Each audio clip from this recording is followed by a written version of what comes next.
Salut à tous et bienvenue sur le Top Découverte. Tout bâtiment ou construction a le potentiel d'être abandonné, qu'il s'agisse d'une ancienne usine ou d'une ancienne maison familiale. Bien que l'on puisse trouver des traces du passé dans n'importe quel endroit abandonné, la plupart des lieux abandonnés sont inintéressants. Mais certains lieux abandonnés sont fascinants, voire effrayants. Voici donc 12 lieux abandonnés les plus effrayants du monde. Mais avant de commencer, n'oubliez pas de vous abonner si ce n'était pas encore le cas, et de bien cliquer sur les notifications afin de ne rien manquer. C'est parti. Numéro 12, le Hellfire Club. Le Hellfire Club était un pavillon de chasse construit en 1925 pour William Connolly, un président du Parlement irlandais. Les pierres du bâtiment proviennent d'anciennes tombes, ce qui aurait provoqué la colère des esprits défunts. L'endroit serait devenu un lieu de rassemblement pour un petit groupe d'élite de Dublin qui se réunissait pour s'adonner à des messes noires. Ces ruines se dressent au sommet de la colline de Montpellier, au pied des montagnes de Dublin. Divers récits de sacrifices d'animaux, de messes noires, d'hommes aux sabots fourchus et de meurtres sont liés à la structure. Numéro 11, l'hôpital Saint-Gérard. L'hôpital Saint-Gérard a été créé au début des années 1900 au Royaume-Uni par un prêtre catholique et a joué un rôle déterminant dans le traitement de milliers d'enfants démunis lorsque la tuberculose a éclaté dans le pays en 1913. Malheureusement, beaucoup des enfants ont succombé à la maladie mortelle et certains prétendent que leur esprit hante les lieux. L'hôpital a finalement été fermé en 1988 et l'endroit est désormais en ruine. Aujourd'hui, une visite de la clinique abandonnée révèle des lits en décomposition, des civières, de vieilles radiographies et même des seringues ensanglantées. Numéro 10, l'île aux poupées. Juste à l'extérieur de Mexico, l'île aux poupées abrite de nombreuses poupées usées et effrayantes. On dit que le gardien de l'île a trouvé le cadavre d'une jeune fille sur l'île, alors il a commencé à accrocher de vieilles poupées aux arbres tout autour de l'île afin d'apaiser l'esprit de la jeune fille. Plus tard, en 2001, le gardien lui-même a été retrouvé à l'endroit où il a dit avoir trouvé le cadavre de la jeune fille. Numéro 9, l'asile de Willard.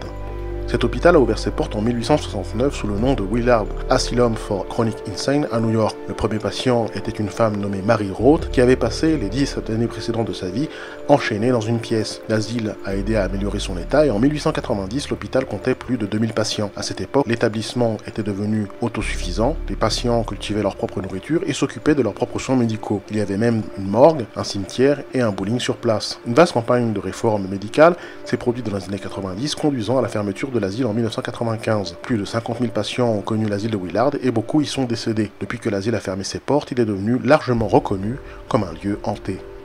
Numéro 8, l'île Poveglia. Située dans la lagune de Venise, cette petite île jouit d'une réputation si terrible que certains pêcheurs refusent de s'y aventurer par superstition.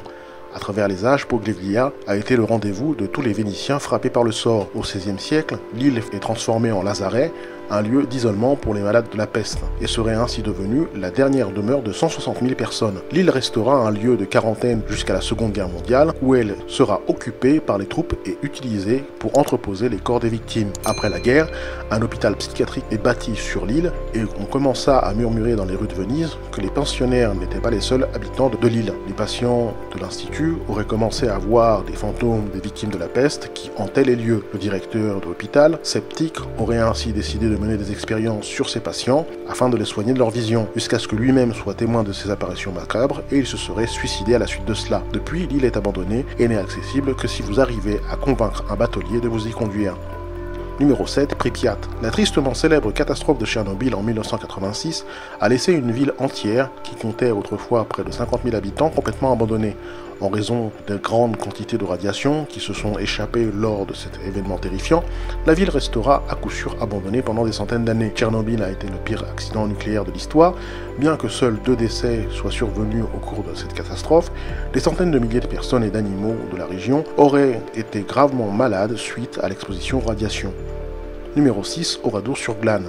Dans l'après-midi du 10 juin 1944, le village d'Oradour-sur-Glane a été le théâtre de l'un des pires massacres de civils français pendant la Seconde Guerre mondiale. Dans ce qui aurait été un acte de vengeance pour le soutien supposé de la ville à la résistance française, un détachement de la Waffen-SS a rassemblé et assassiné 642 de ses habitants et a incendié la plupart de leurs maisons. Les hommes ont été emmenés dans des granges et tués à la mitrailleuse, tandis que les femmes et les enfants ont été enfermés dans une église et tués avec des explosifs et des grenades incendiaires. Seule une poignée de personnes ont survécu en feignant la mort et en s'enfuyant dans la forêt. Après la fin de la guerre, le général de Gaulle a ordonné que les ruines incendiées de la ville soient maintenues en état en tant que monument aux victimes. Le site est aujourd'hui prisé des touristes, dont certains affirment voir des fantômes parcourir les rues tard dans la nuit.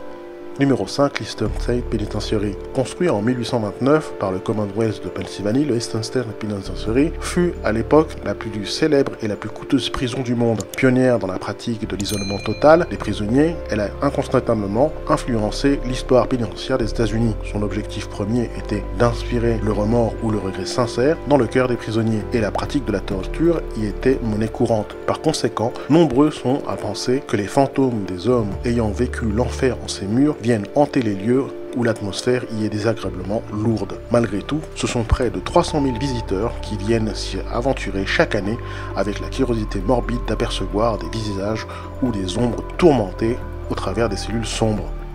Numéro 4, le château de Comarque. Construit au XIIe siècle, il subsiste aujourd'hui de ce château d'importants et remarquables vestiges dont le donjon, la chapelle et différents corps de logis. Lieu stratégique durant la guerre de 100 ans, on dit qu'il fut également le théâtre d'un événement dramatique, un événement auquel est lié le fantôme qui résiderait aujourd'hui à Comarque, un cheval.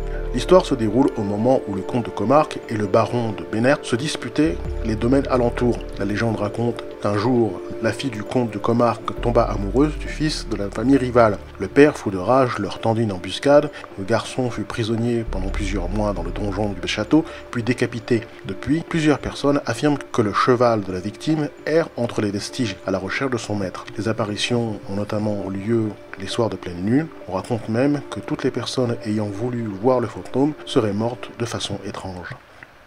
Numéro 3, le fort de Bangar. Souvent surnommé le lieu le plus hanté d'Inde, ce fort du XIIe siècle est aujourd'hui complètement ruiné. Il existe de nombreux mythes sur l'endroit qui ont ajouté à sa réputation hantée. Selon la légende, un sorcier aurait maudit le fort et tous ceux qui s'y trouvaient, après avoir été rejeté par une princesse dont il était tombé amoureux. La malédiction perdure à ce jour et de nombreuses personnes auraient été en contact avec des fantômes ou auraient ressenti des esprits maléfiques lors de leur visite dans la région. Numéro 2, l'asile d'Aradal. Ouvert en 1867, le complexe abrita, au cours de ses quelques 130 ans d'histoire, des dizaines de milliers de personnes, certaines décrites comme les pires fous de l'Empire britannique. Achevé 40 ans avant Freud, ce bâtiment a vu certains des traitements psychiatriques les plus controversés d'Australie. Environ 13 000 personnes y sont mortes en 130 ans.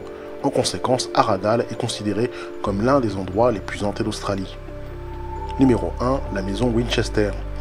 Excentrique et extravagant, ce manoir victorien en Californie est un labyrinthe d'impasses, de portes secrètes et d'escaliers qui mènent à nulle part. Poussée par la paranoïa et la superstition, Sarah Winchester, la veuve du magnat des armes à feu William Wirt Winchester, a commencé à construire en 1884 et a ordonné que la construction ne cesse jamais. Au cours des 38 années qui ont suivi sa mort, la résidence s'est transformée en un labyrinthe de bizarreries architecturales de 7 étages de haut. Bien qu'endommagée par le tremblement de terre de 1906, la maison est ouverte aux visiteurs qui peuvent explorer les 160 pièces qui subsistent.